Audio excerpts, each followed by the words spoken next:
राम कृष्ण हरे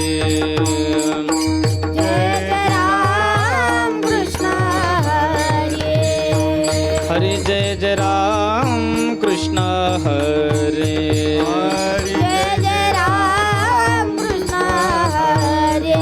हरे जय जय राम कृष्ण हरे हरे जय जय राम कृष्ण हरे हरे जय जय राम कृष्ण हरे हरे जय जय राम कृष्ण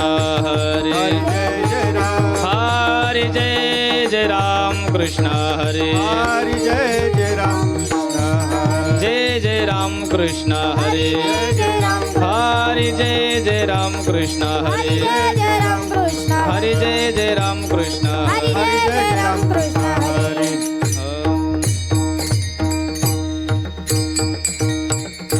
रूप पाहता लोचनी लोचनी रूप पाहता लोचनी लोचनी रूप पाहता लोचनी लोचनी रूप पाहता लोचनी सुख झाले वो साजनी सुख झाले वो साजनी साजनी तो हा विठ्ठल बरवा बरवा तो हा विठ्ठल बरवा सुख झाले ओ साजनी सुख झाले ओ साजनी साजनी तो हा विठ्ठल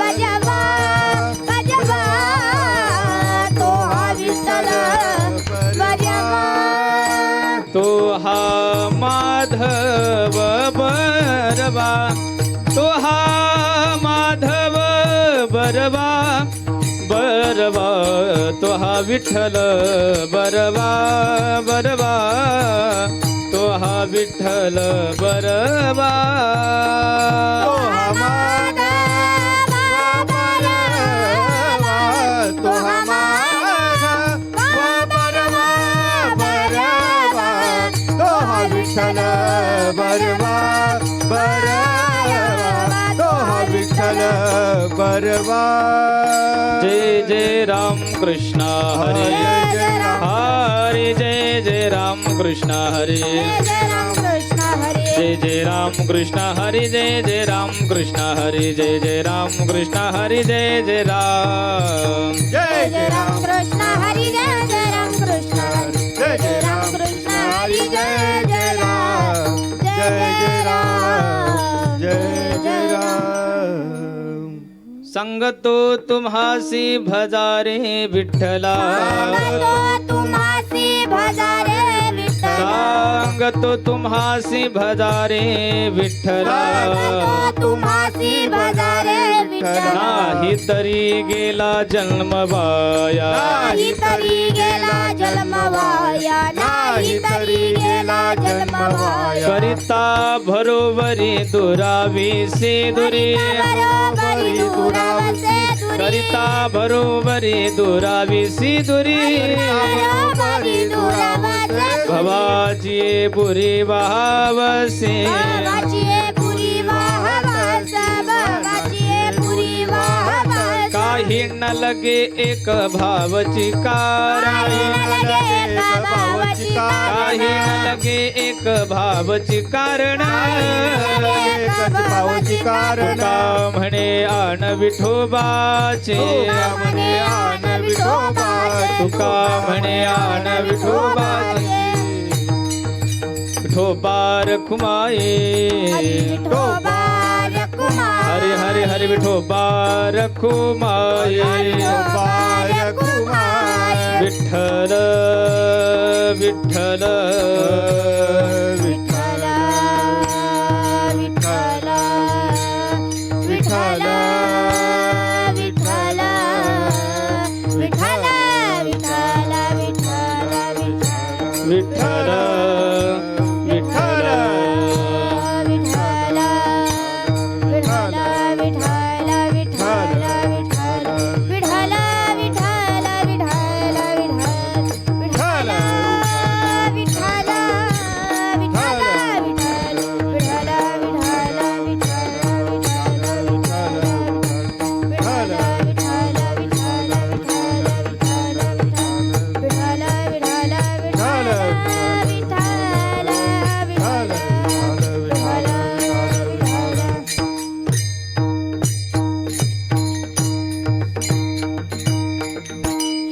सांगतो तुम्हासी भजारे विठ्ठला, नाही तरी गेला जन्मवाया.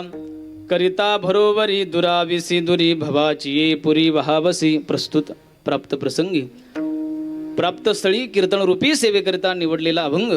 ज्या वेळेला अखंड महाराष्ट्रामध्ये ज्ञानाचा अंधकार झाला, 350 वर्ष महाराष्ट्र एकाच आस्थेने बघत होता.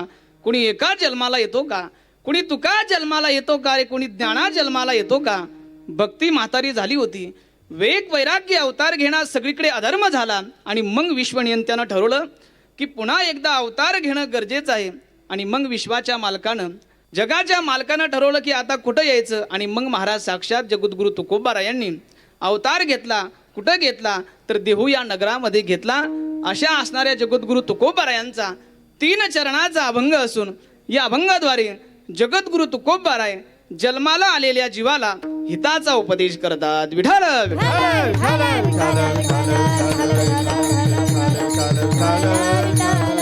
हे बघा, कीर्तना बसल्यानंतर माणसानं टाळी वाजवली पाहिजे. कारण असं म्हणतात, भोजन की शोभा थाली से, बगीचे की शोभा माली से, और कीर्तन की शोभा ताली से. म्हणून आपण टाळी वाजवली पाहिजे. दुसरं कारण असं आहे, शास्त्र आपल्याला असं सांगतं की मनसा चिंतितम एकम दैवम अन्येन चिंतयेत, राजकन्या प्रसंगो व्याग्रो जितिर्भक्षका. आपण जर कीर्तनात, भजनात, कथेत आणि दिंडीत जर हातानं टाळी वाजवली तर आपल्या हातावरच्या रेषा बदलल्या जातात. म्हणून माणसानं काय वाजवली पाहिजे, टाळी वाजवली पाहिजे.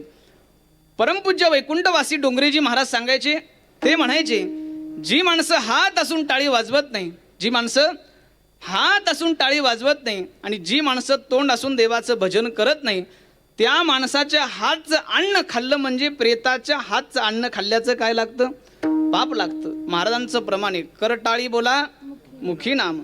आता काही लोक म्हणत असतील, महाराज आम्हाला देव मान्य नाही, धर्म मान्य नाही, मग आम्ही का टाळी वाजवावी. तर त्या लोकांनी सुद्धा लक्ष देऊ नये का, आपल्या तळहातावरती लक्षावधी व्हाईट ब्लड काउंट आहेत. इंग्रजीमध्ये त्याला आपण WBC असं म्हणतो, मराठीमध्ये त्याला आपण सैनिकी पेशी किंवा पांढऱ्या पेशी म्हणतो. त्या सैनिकी पेशी एकाच गतीने धावतात, रक्तप्रवाह जोरात होतो आणि मेंदूपर्यंत पोहोचतो आणि आपली बुद्धी काय होते, सतेज होते. म्हणून कीर्तनामध्ये आल्यानंतर ज्या वेळेला भगवंताचं भजन आपल्या कानावरती पडेल त्यावेळेला हातानं टाळी आणि मुखानं नाम विठ्ठल. आणि कीर्तनामध्ये बसल्यानंतर माणसानं प्रसन्न बसलं पाहिजे. कहते हे ना, जिस चेहरे का श्रृंगार उदासी कर लेते है उस चेहरे पर बैठने के लिए मक्खी भी इनकार कर देती है. ती माशी सुद्धा म्हणत असेल, याच्या चेहऱ्यावर बसल्यापेक्षा विस्त्यावर बसलेलं पुरलं. म्हणून कीर्तनामध्ये बसल्यानंतर प्रसन्न बसा. असं म्हणतात, जो फूल खिले होते हैं वो प्रभु के चरणों में समर्पित किए जाते हैं और जो फूल मुरझे हुए होते वो कचरे के डब्बे में जाते. म्हणजे जी फुलं फुललेली असतात ती भगवान परमात्म्याच्या पदी म्हणजे चरणी वाहिल्या जातात आणि जी फुलं कुमजलेली असतात ती कचऱ्याच्या डब्यात टाकली जातात. आपल्याला काळरूपी कचऱ्याच्या डब्यात जायचे का भगवान परमात्म्याच्या पदाचा म्हणजे चरणाचा अधिकारी व्हायचे, ज्याचं त्यानं ठरवा. कीर्तनाची दुसरी अवस्था आहे परिवर्तन. कीर्तनामध्ये आल्यानंतर, कीर्तन ऐकल्यानंतर माणसांमध्ये परिवर्तन झालं पाहिजे. जर परिवर्तन झालं नसेल तर माऊली म्हणतात आत्मचिंतन करण्याची काय गरज आहे. माऊली म्हणतात, माझे शब्द नुसते कातड्याच्या कानानं ऐकू नका, तर ते मनाच्या कानानं ऐका, बुद्धीच्या डोळ्याने पहा. ते नुसते ऐकून जमणार नाही तर त्याचा अनुभव घ्या. माऊली म्हणतात, तुम्ही जर त्रिवेणी संगमाला जर गेले आणि तुमचं मन जर जागेवर नसेल, चित्त जागेवर नसेल, तर केलेला परमार्थ काय आहे, व्यर्थ आहे. त्रिवेणी संगमी नाना तीर्थे भ्रमी चित्त नाही नामी तरी ते व्यर्थ. आपण जर विचार केला, या जगामध्ये सगळ्यात जास्त चंचल जर काय असेल तर माणसाचं मन आहे. भगवंत सुद्धा अर्जुनाला सांगतात, अर्जुना या जगामध्ये सगळ्यात जास्त चंचल माणसाचं मन आहे. चंचल ही मन कृष्ण प्रमाथी बलवत दृढम तस्य हम निग्रहम वन्ने वायुरी सुदुष्करम. सगळ्यात जास्त माऊली म्हणतात, हे मन कैसे होडे पाहो तरी न सापडे एरवी रहाटवया थोडे त्रैलोक्य या. म्हणजे या मनाला फिरण्याकरता त्रैलोक्य सुद्धा काय पडतं, कमी पडतं. असं असणारं म्हणे. मन चंचल चपळ जाता येता न लगे वेळ. मनाला एका जागेवरून दुसऱ्या जागेवर जाण्याकरता किती वेळ लागेल, एक सेकंद सुद्धा लागणार नाही. सुभाषितकार म्हणतात, मर्कटस्य सुरापानम तत्त ऋषिक दर्शनम तन्मध्ये भूत संचारो यद्वा तद्वा भविष्यती. आता एखादं माकड आहे, आता माकड शांत बसतं का? अजिबात नाही. माकडाच्या अंगात जर महाराज भूतानं संचार केला, किती उड्या मारल बरं? त्यातल्या त्यात त्यानं दारू पिली तर किती उड्या मारल? असं असणारं माकड, पण त्या माकडापेक्षा चंचल जर काय असेल तर माणसाचं मन आहे. नाथ महाराज म्हणतात, या जगातल्या सगळ्या गोष्टी माणसाला शक्य करता येईल, पण माणसाचं जे मन आहे हे एकाग्र होणं अत्यंत कठीण आहे. नाथ भागवतामध्ये ते म्हणतात, वारा बांधवेल मोठे अग्नी प्राशवेल उचटे समुद्र घोटवेल घोटे पर मनात्मनिष्ठेने. म्हणजे वाऱ्याला बांधता येईल, अग्नी प्राशन करता येईल, पण जे माणसाचं मन आहे हे एकाग्र होणं अत्यंत कठीण आहे. पुढे सांगतात, आकाशाची करवेल चौघडी महामेरूची बांधवेल पुडी शून्याची मुरडवेल नरडी पर मनाची गोठीनं अनिवार. म्हणजे आकाशाची घडी करता येईल, महामेरूची पुडी बांधता येईल, पण जे माणसाचं मन आहे एकाग्र होणं अत्यंत कठीण आहे. पण हे मन जर आपण अध्यात्म विद्येत लावलं, म्हणजे धार्मिक कार्यामध्ये लावलं, कीर्तनात भजनात जर लावलं, तर खऱ्या अर्थाने एकाग्र झाल्याशिवाय राहणार नाही. नाथ महाराज म्हणतात, देवा माझे मन लागो तुझे चरणी संसार व्यसनी पडून येती. विठाल विठाल विठ्ठल विठ्ठल विठ्ठल विठ्ठल. हे बघा, तुम्हाला चांगलं वाटेल आणि तुमचं चांगलं होईल असंच मी तुम्हाला सांगणार आहे. मध्ययुगीन कालखंडामध्ये, आता तुम्ही म्हणाल महाराज मध्ययुगीन कालखंड म्हणजे कोणता कालखंड? तर ऐका, ज्या कालखंडामध्ये साधू संत जन्माला आले, ज्यांनी भगवत प्राप्तीचा मार्ग या समाजाला दाखवला, तो मध्ययुगाचा काळ. त्या मध्ययुगीन कालखंडामध्ये सामाजिक जीवन हे आकसून गेलं होतं. टिळा टोपी जटाधारी जप तप व्रत वैकल्य या बाह्य आचरणाला सगळा समाज धर्म मानू लागला होता. खरा भावाचा धर्म, खरा दयेचा धर्म, खरा प्रेमाचा धर्म हा लोप पावत चालला होता. ब्रह्मस्तंभपर्यंत, म्हणजे गवताच्या काडीपासून ते ब्रह्मदेवापर्यंतच्या सर्व सचेतन आणि अचेतन वस्तूमध्ये ते ब्रह्म साठवलेलं आहे, असा अद्वैताचा संदेश देणारी ही आपली भारतीय संस्कृती आहे. पण त्या भारतीय संस्कृतीमध्ये सुद्धा त्या काळात जातीपातीची विटाळ चांडाळाची डबकी निर्माण झाली होती आणि अवघं सामाजिक जीवन हे नासून जाण्याच्या पंथाला लागलं होतं. पण त्या काळात बहुजनाच्या चेहऱ्यावरील तेजाची छटा नाहीशी झाली होती. दैन्य, दुःख, दारिद्र्य, उपासमार यांनी लोक त्रस्त झाले होते. भाकरीचा अर्धचंद्र शोधण्यात जिंदगी बर्बाद झाली होती. रात्रंदिवस काबाड कष्ट करून पोटाची खळगी भरत नव्हती. आयुष्यभर रक्त सांडून लेकरा बाळाचे लग्न करता येईल आणि घरदार बांधता येईल एवढी जमापुंजी होत नव्हती. त्या काळ्या आईची सेवा करावी, राब राब राबावं, त्यावेळेला कुठं 2 टाईमची भाकर माणसाला मिळायची, असा तो काळ होता. आणि त्या काळामध्ये आपल्याला प्रश्न पडेल, आपल्याला भगवत प्राप्तीचा मार्ग कुणी दाखवला का? तर दाखवला. कुणी दाखवला? तर गीतेने दाखवला. कोणती गीता? जी भगवंताने अर्जुनाला सांगितली ती गीता. पण त्या गीतेच्या वाटेने चालत असताना त्या वाटेत संस्कृताचे काय होते? काटे होते. संस्कृताचे ताटी उघडोनी ज्ञानदृष्टी केली से मराठी गीता देवी. माझ्या ज्ञानोबारायांनी गीतेवरती टीका केली आणि ज्ञानेश्वरी सारखा विराट असा ग्रंथ तुमच्या आमच्या करता माऊलींनी उपलब्ध करून दिला. विठाल विठाल विठाल. या सगळ्या जगाकडे आपण जर पाहिलं तर या विश्वाचं वर्गीकरण 2 वर्गामध्ये आपल्याला पाहायला मिळतं. एक वर्ग आहे त्याला म्हणतात चेतन, आणि दुसरा जो वर्ग आहे तो आहे जड. या चेतनामध्ये 3 प्रकार पडतात: जीव, देव आणि संत. आता प्रत्येकाच्या ठिकाणी आपल्याला आवड पाहायला मिळते. पहिला प्रकार आहे जीवाच्या ठिकाणी आवड, दुसरा प्रकार आहे देवाच्या ठिकाणी आवड, आणि तिसरा प्रकार आहे संताच्या ठिकाणी आवड. आता यातला पहिला प्रकार आहे जीव. आता या जीवाच्या ठिकाणी आवड आहे. आता महाराज प्रत्येकाला काही ना काही आवडतं. सोपं सांगतो, आवड आहे म्हणूनच लोक कीर्तन ऐकतात. पण कीर्तनात सुद्धा वेगवेगळी आवड आहे. कीर्तनात 4 प्रकारचे श्रोते आहेत. पहिला जो श्रोता आहे त्याला कीर्तनात गाणं आवडतं. दुसरा जो श्रोता आहे त्याला कीर्तनात पाहणं आवडतं. तिसरा जो श्रोता आहे त्याला कीर्तनात विनोद आवडतात. आणि चौथा जो श्रोता आहे त्याला कीर्तनात अभंगावर चिंतनच आवडतं. आता यातला पहिला जो श्रोता आहे त्याला कीर्तनात गाणं आवडतं. पण हे गाणं वारकरी संप्रदायानं जोपासले. पण गात असताना माणसानं काय केलं पाहिजे? महाराज म्हणतात ज्याला गाता येतं म्हणून त्यानं काही गाऊ नये. राग आळवितो नानान गातो काय ते कळे ना.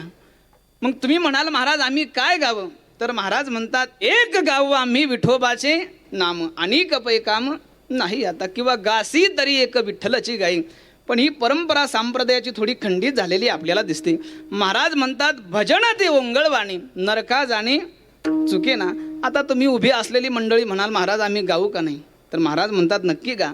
नये जरी तुझं मधुर उत्तर दिदला सुस्वर नाही देवे, नाही तयाविन भुकेला विठ्ठल येईल तैसा बोल रामकृष्ण. गाण्यात दोन प्रकार आहेत, एक जोरात गातो आणि एक स्वरात गातो. मग गायकानं गात असताना काय केलं पाहिजे, तर महाराज म्हणतात लावणी मृदंग श्रुती टाळ घोष सेऊ ब्रह्मरस आवडीने. आता कीर्तनामध्ये टाळ आहे. आता टाळ हे धातू वाद्य, विना हे तंतु वाद्य, मृदंग चर्म वाद्य. या जगाच्या इतिहासामध्ये पहिला मृदंग भगवान शंकरांनी वाजवला, नंतर मृदंगाचा राजा इंद्रानं वाजवला, नंतर अर्जुनानं वाजवला, नंतर गणपतीनं वाजवला, नंतर गोरक्षनाथाने वाजवला. ब्रह्मा विष्णू महेश या तिघांचं अधिष्ठान म्हणजे काय आहे, मृदंग आहे. हा मृदंग सामान्य समजू नका बरं का. नाद ब्रह्म प्रकट करण्याची ताकद या मृदंगामध्ये आहे. विठाल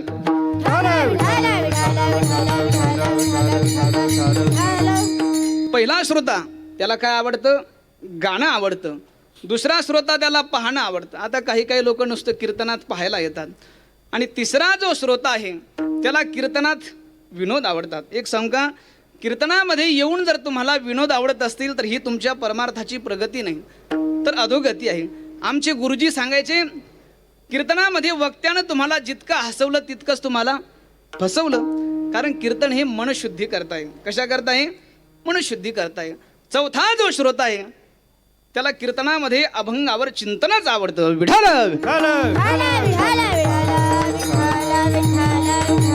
हे बघा, पहिला प्रकार आपण पाहिला जीवाची आवड. आता दुसरा प्रकार आहे देवाची आवड. आता देवाला काय आवडतं, आवडे देवासी तो ऐका प्रकार नामाचा उच्चार रात्रंदिवस. बरं हाच प्रश्न आपण माऊलींना विचारला, माऊली तुम्हाला काय आवडतं, तर माऊली म्हणतात माझे जीवीची आवडी पंढरपुरा नेन गुढी. आणि हाच प्रश्न जर तुकोबारायांना विचारला तर तुकोबाराय म्हणतात तुळशी हार गळा कासे पितांबर आवडे निरंतर हेची ध्यान. विठाल विठाल. हे बघा, देव आवडण्याकरता दोन गोष्टी माणसाकडे असायला पाहिजेत. एक म्हणजे पूर्व पुण्य माणसाचं उदयाला आलं पाहिजे, आणि दुसरी गोष्ट म्हणजे माणसाची संगत चांगली पाहिजे. काय पाहिजेत, संगत. आता आपल्याला देव कधी आठवतो, दुःख आल्याच्या नंतर. कबीर महाराज म्हणतात की दुःख में सुमिरण सब करे सुख में करे न कोई, सुख में सुमिरण जो करे दुःख काय को होय. जर आपण सुखात जर देवाची आठवण केली, दुःखात जर देवाची आठवण केली तर आपल्या जीवनात दुःख येईल का, अजिबात येणार नाही.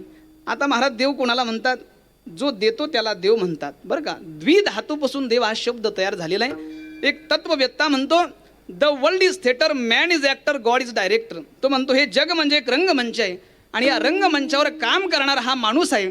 आणि या माणसाचा कारभार पाहणारा जर कोण असेल तर तो भगवान परमात्मा आहे. आणि आशया भगवान परमात्म्याचं आपण नामचिंतन केलं पाहिजे, नामस्मरण आपण प्रत्येकानं केलं पाहिजे. विठाल विठाल.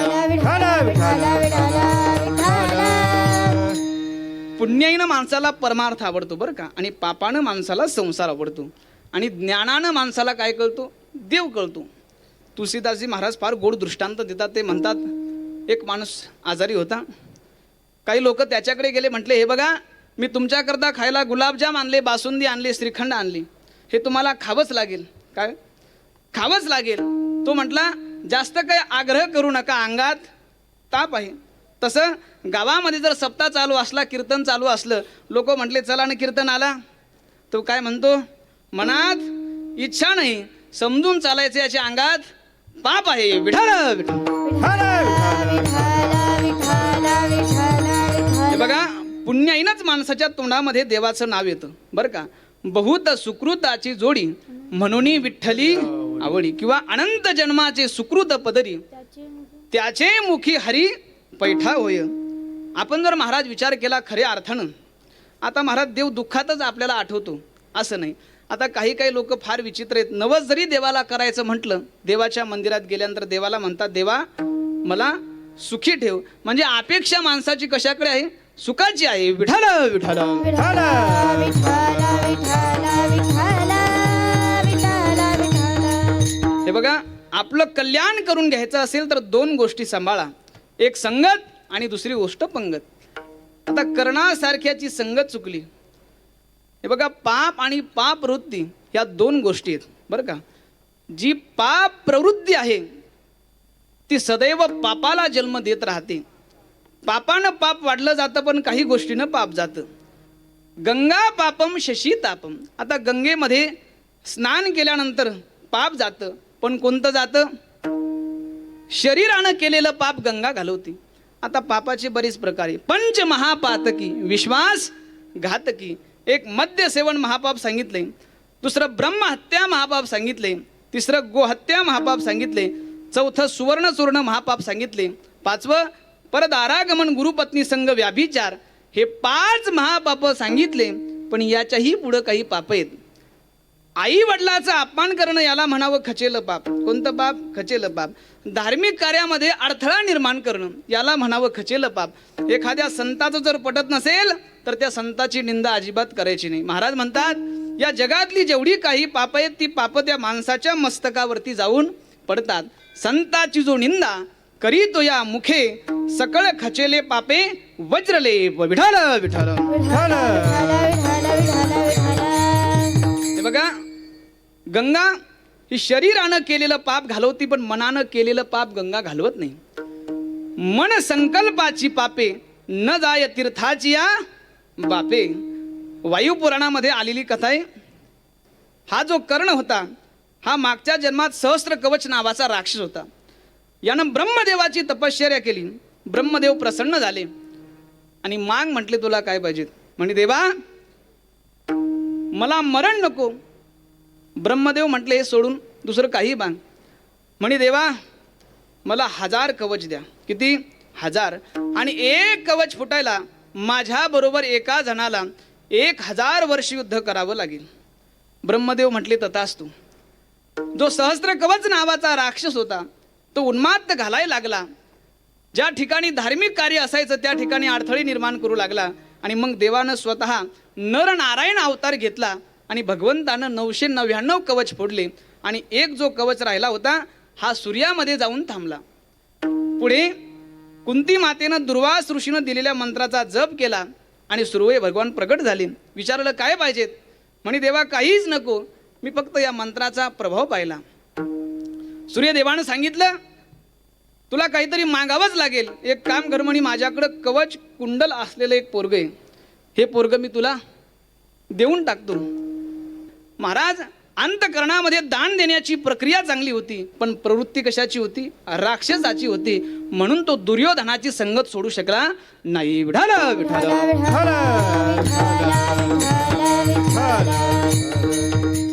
पाप आणि पाप प्रवृत्ती जर घालवायची असेल तर भगवंताचं नामचिंतन आपण केलं पाहिजे, नामस्मरण आपण केलं पाहिजे.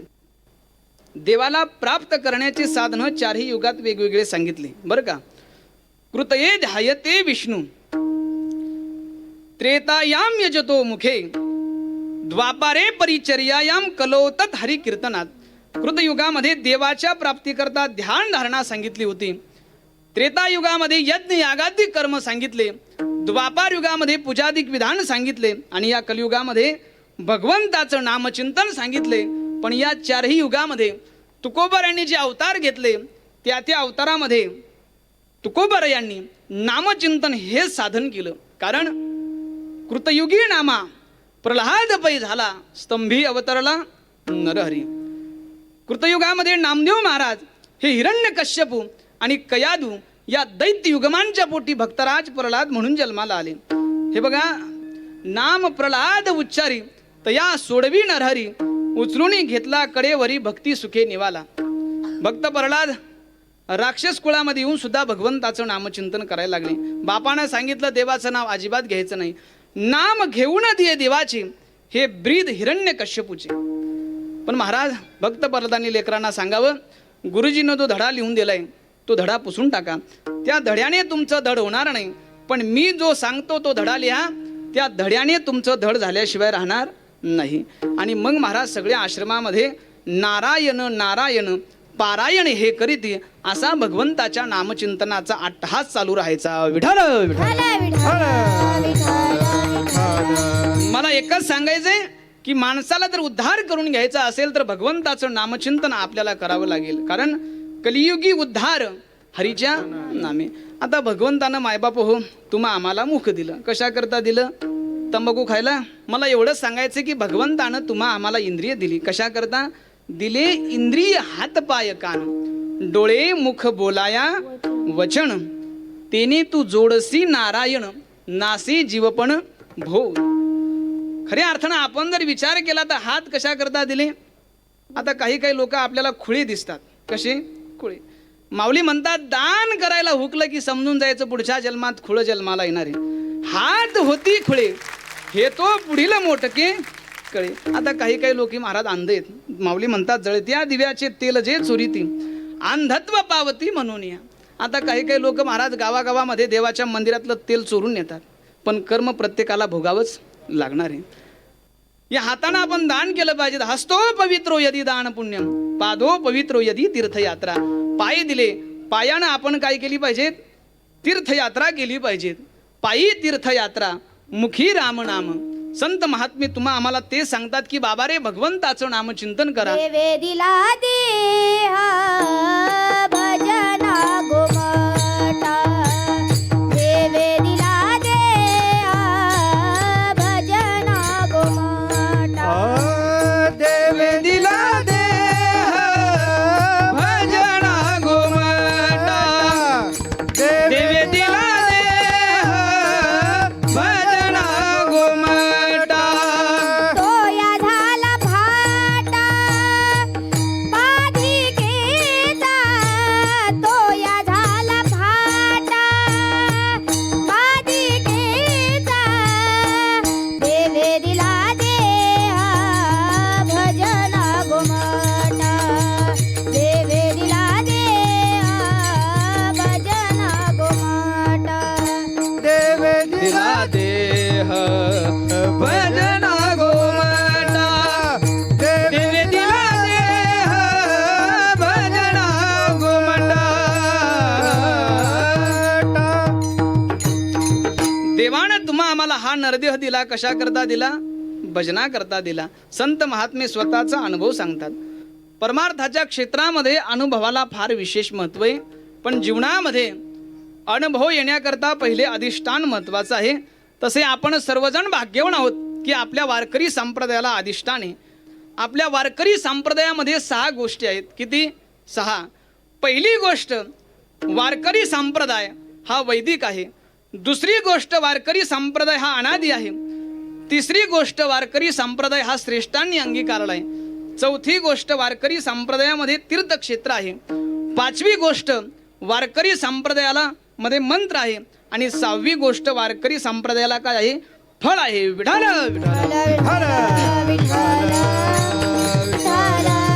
या वारकरी संप्रदायातले पहिले वारकरी हे भगवान शंकर आहेत. या वारकरी संप्रदायाच्या परंपरेमध्ये साक्षात भगवान शंकराचा अवतार म्हणजे सद्गुरू निवृत्तीनाथ महाराज आहेत. महाविष्णूचा अवतार माझे ज्ञानोबा आहेत आणि आदिशक्ती मुक्ताबाई आहे. या वारकरी संप्रदायामध्ये तीर्थक्षेत्र आहे. आता तसे या जगामध्ये अनेक तीर्थ आहेत. त्यात 24,600 तीर्थ हे मुख्य. पण या सर्व तीर्थाचा बाप जर कोण असेल तर बाप तीर्थ पंढरी. या जगातली जेवढी काही तीर्थ आहेत ही सर्व तीर्थ दुपारच्या वेळी पंढरपुरात येतात. चंद्रभागेचं स्नान करतात, पुंडलिकाचं दर्शन घेतात आणि पवित्र होऊन निघून जातात. तीर्थे मध्यान्ह काळी येती पुंडलिकाजवळी करीती अंघोळ वंदिती चरण. नवे नवे डोळ्यानं नुसती आपण चंद्रभागा पाहिली तर या जगातली जेवढी काही तीर्थ आहे ती सर्व तीर्थ केल्याचं पुण्य आपल्याला प्राप्त होतं. अवघे तीर्थे एक वेळा चंद्रभागा डोळा देखल्या. याच्यापेक्षाही जी पाप कुठंच जात नाही ती पाप घालण्याचं सामर्थ्य जर कुठं असेल तर अवघे जेणे पाप नासे ते हे असे विठेवरी. विठाल विठाल विठाल विठाल विठाल विठाल पाचवी गोष्ट वारकरी संप्रदायामध्ये मंत्र आहे. काय मंत्र आहे? उघडा मंत्र जाणा रामकृष्ण हरी मरा. संतांना पडलेल्या स्वप्नांनी सुद्धा काय केली? क्रांती केली. बाबाजी चैतन्य सांगितले नाम मंत्र दिला राम कृष्ण हरी. आणि सहावी गोष्ट वारकरी संप्रदायाला फळ आहे. काय फळ आहे? ज्या वेळेला माणूस आळंदी पंढरपूरची वारी करतो, गळ्यामध्ये पवित्र अशी तुळशीची माळ धारण करतो, त्यावेळेला तो माणूस मोक्षाचा अधिकारी होतो. पंढरीचे वारकरी ते अधिकारी मोक्षाचे. अशा या 6 गोष्टींना संपन्न असलेला हा आपला वारकरी संप्रदाय आहे. विठ्ठल विठ्ठल विठ्ठल विठ्ठल विठ्ठल विठ्ठल. ऐका, 2 प्रकारे संत महात्मे हे जीवन जगत असतात. एक व्यवहारिक दृष्टीने आणि 2 पारमार्थिक दृष्टीने ते जीवन जगत असतात. व्यवहारिक दृष्टीने आपण जर विचार केला तर ते सामान्य जीवाप्रमाणे जीवन जगत असतात. त्यांचं चालणं बोलणं आणि राहणं हे तुमच्या माझ्यासारखं वेगळं असतं. मग त्यांचं जीवन हे कोणासारखं असतं? तर भगवंतासारखं असतं. महाराज म्हणतात, समुद्र नदी नवे पैगा पाषाण म्हणू नये लिंगा संत नवती जगा माणसाच्या सारिकी. आता मला सांगा, समुद्र ही नदी आहे का? तर नाही. आणि भगवान शंकराचं जे लिंग आहे त्याला आपण पाषाण कधी समजू नये आणि म्हणू नये. याच्याही पुढे जाऊन सांगतो, तुका म्हणे तैसे संत आणि जन दोहीसी समान लेखू नये. कारण महात्मा तो महात्मा असतो आणि सामान्य जीव तो सामान्य जीव असतो. आपण सर्व सामान्य जीव आहोत आणि आपल्यासारख्या सामान्य जीवाला जर नरदेहाची सार्थकता जर करून घ्यायची असेल तर काय केलं पाहिजे? भोजन का भजन? भजन आपण केलं पाहिजे. आता माता माऊल्या शेतामध्ये कामाला गेल्यानंतर तोंडाला काम असतं का हाताला? हाताला काम असतं. पण काही काही महाराज माता माऊल्या अनंत वाचाळ बरं ती बळलं, पण काही काही देवाचं नामस्मरण करतात. कामामध्ये काम काही म्हणा राम राम. हे बघा, माणसानं वेळेचा फायदा करून घेतला पाहिजे. कारण असं म्हणतात, जी लोक जीवनामध्ये टाइमपास करतात, जी लोक जीवनामध्ये टाइमपास करतात ती माणसं बर्बाद होतात आणि जी लोक जीवन टाइमात पास करतात ते जगाचे इतिहासक होतात.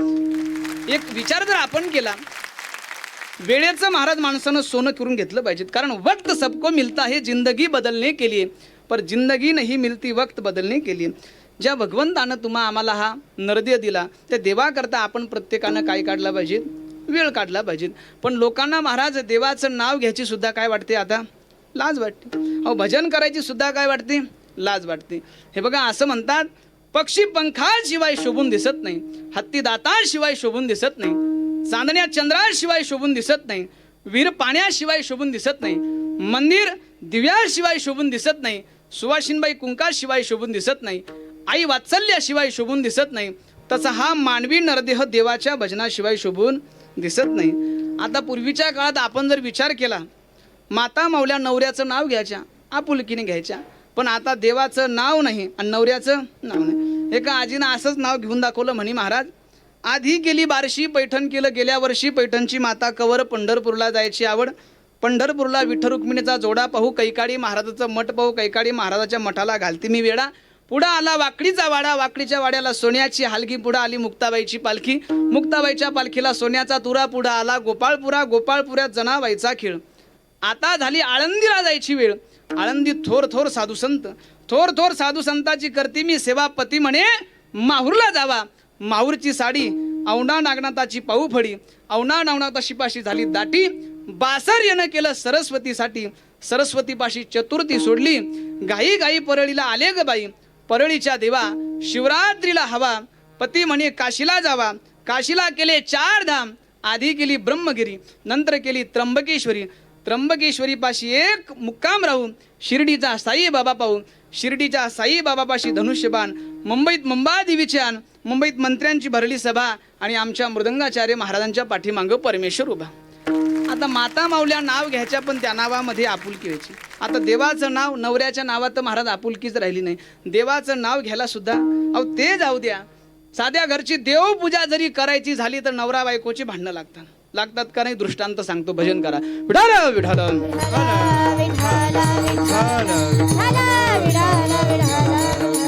एक वारकरी बाबा आषाढी वारी करण्याकरता निघाले. त्यांनी त्यांच्या मुलाला सांगितलं, हे बघ बाळू, मी 4-5 दिवसानंतर पंढरपूरची वारी करून घरी येतो, तू फक्त एकच काम करायचं म्हणे. म्हणे काय? काही नाही म्हणे, सकाळी 4ला उठायचं आणि देवाची पूजा करायची. बाळू म्हटला बाबा एवढ्या सकाळी 4ला उठायला मला काय जमणार नाही आणि मी काय देवपूजा करणार नाही. बाप म्हटला अरे एवढे वर्ष झाले म्हटलं आळंदी पंढरपूरची वारी करतो आणि 4-5 दिवस खंड पडला तर केलेली पूजा वाया जाईल, व्यर्थ जाईल. मुलाने विचार केला आणि सांगितलं बाबा तुम्ही बिनधास्तपणे पंढरपूरला निघून जा. बाप निघून गेला. पण आईला माहीत होतं की हा काय देवपूजा करत नाही. आईनं बरोबर सकाळी 4 वाजता आवाज दिला, बाळू, हे बाळू, अरे बाबा सकाळचे 4 वाजले, देवपूजा करून घे. बाळू म्हटला आई झोपू दे म्हटला थोडा वेळ. आईनं परत 5 वाजता आवाज दिला, बाळू, अरे सकाळचे 5 वाजले, उठ. बाळू म्हटला आई सकाळची साखर झोप आहे, झोपू दे. त्या आईला राग आला आणि ताड दिशी त्याच्या कानाखाली मारली. मारल्याबरोबर महाराज तो राग राग सासरवाडीला गेला. सासूबाई दारातच उभी होती. सासूबाई म्हणे बरं झालं जवाई बापू तुम्हाला इकडं देवानंच पाठवलं.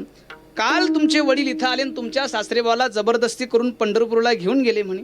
आज आषाढी एकादशी, मला कालपासून चिंता पडली होती की आमच्या घरची देवपूजा कोण करेल. तो म्हटला तिकडून सुटलो आणि इकडं अडकलो. आता महाराज सासूबाईच्या घरी गेल्यानंतर वेगळं असतात. सासूबाईंबरोबर 5 वाजता आवाज दिला, जवाई बा आंघोळीला पाणी टाकलेले.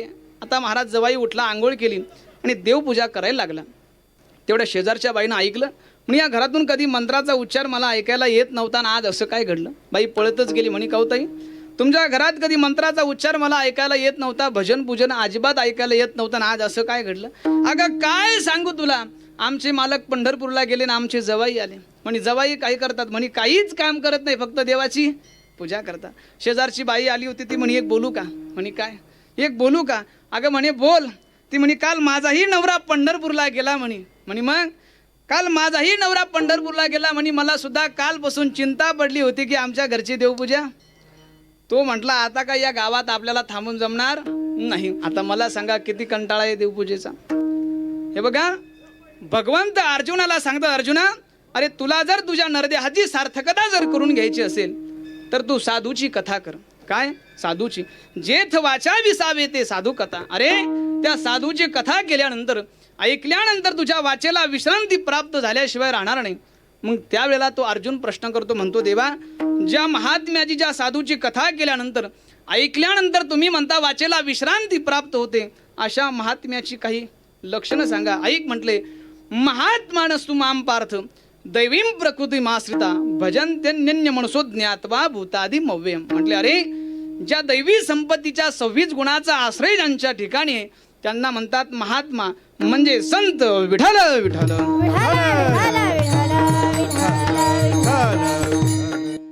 सुभाषितकार म्हणतात, बालादपि सुभाषितम अमिद्रादपि सद्रुतम मिद्यादपि कांचनम विषादपि अमृतम ग्राह्यम. आता मला सांगा, एका बाजूला विष आहे आणि दुसऱ्या बाजूला अमृत आहे. माणसानं अमृत घेतलं पाहिजेत का विष घेतलं पाहिजेत, समजलं का. बरं एका बाजूला विष आहे आणि दुसऱ्या बाजूला दारू आहे, काय घेसाल. भजनी मंडळ सोडून दारू का विष काहीच घेणार नाही. बरं अमृत आहे, काय घेसाल, अमृत घेसाल. बरं अमिद्रादपि सद्रुतम, माणसानं चांगलं घेतलं पाहिजे का वाईट, चांगलं घेतलं पाहिजे. मिद्यादपि कांचनम, मिद्य म्हणजे घाण आहे आणि कांचन म्हणजे मग घाण घेतली पाहिजेत का सोनं, सोनं घेतलं पाहिजे. तसं बालादपि सुभाषितम, एखादा लहान मुलगा जर आपल्याला काही चांगलं सांगत असेल तर ते आपण काय केलं पाहिजे, श्रवण केलं पाहिजे. तसे तत्वज्ञ संत हे अल्पज्ञ जीवाला उपदेश करतात. कशा करता तर हा अल्पज्ञ जीव तत्वज्ञाला प्राप्त झाला पाहिजे. कारण संत कसे आहेत, या उपाधी माझी गुप्त चैतन्यासी सर्वगत परिते तत्वज्ञ संत स्वीकारिती. संतांना प्रत्येक वस्तूमध्ये देव दिसतो. वैकुंठ कैलासी तीर्थ क्षेत्री देव तया विण ठावरिता कोठे, किंवा विठ्ठल जळीस्थळी भरला. मग आपल्याला काय दिसत नाही तर आपल्याला झालेला आहे अभिमान. काय झालेला आहे, अभिमान. एक दृष्टांत सांगतो. काय झाले, एक 70 वर्षाचं म्हातार बँकेत पैसे काढण्यासाठी गेलं. तिथला साहेब इंग्रजी बोलू लागला. तिथले जे कर्मचारी होते सगळेच इंग्रजी बोलायला लागले. म्हाताराने विचार केला, म्हणे आजकाल इंग्रजी बोलण्यामध्ये फार वजन आहे. म्हातारं घरी गेलं, ज्या ठिकाणी राहत होतं त्या ठिकाणी एक शिक्षक होते, त्यांच्याकडे गेलं. म्हणे सर काही करा पण मला इंग्रजी शिकवा. सरांनी सांगितलं बाबा माझ्याकडे अजिबात टाईम नाही, म्हणे सर काही करा पण इंग्रजी शिकवा. सरांनी सांगितले एक काम करा म्हणे तुम्ही शनिवार रविवार येत जा. त्या बाबानं वही घेतली पेन घेतला त्या सरांकडे गेले. सरांनी सांगितलं फक्त 2च शब्द माझ्या पाठीमागे म्हणायचे. किती? 2. म्हणे बाबा माझ्या पाठीमागे म्हणा यस. बाबा म्हणायची यस. म्हणा नो. आता नुसतं महाराज अर्धा 1 तास यस नो चालू होतं. त्या सरांना कंटाळा आला. सर म्हटले बाबा तुम्हाला इंग्रजी जमली. आता म्हातारं महाराज ते पहिल्यांदा घरी गेलं नाही. कुठे गेलं? बसस्टँडवरती गेलं. बसस्टँडवरती गेलं आणि पेपर घेतला इंग्रजीचा. पेपर इंग्रजीचा घेतला पण धरव कशी याची अक्कल नव्हती. पेपर धरला उलटा. आणि योगायोग असा झाला होता की एका माणसाचं पाकिट चोरीला गेलं होतं. पोलीस लोक चोर पाहून बेजार झाले होते. एका पोलिसाचं लक्ष त्या बाबाकडे गेलं.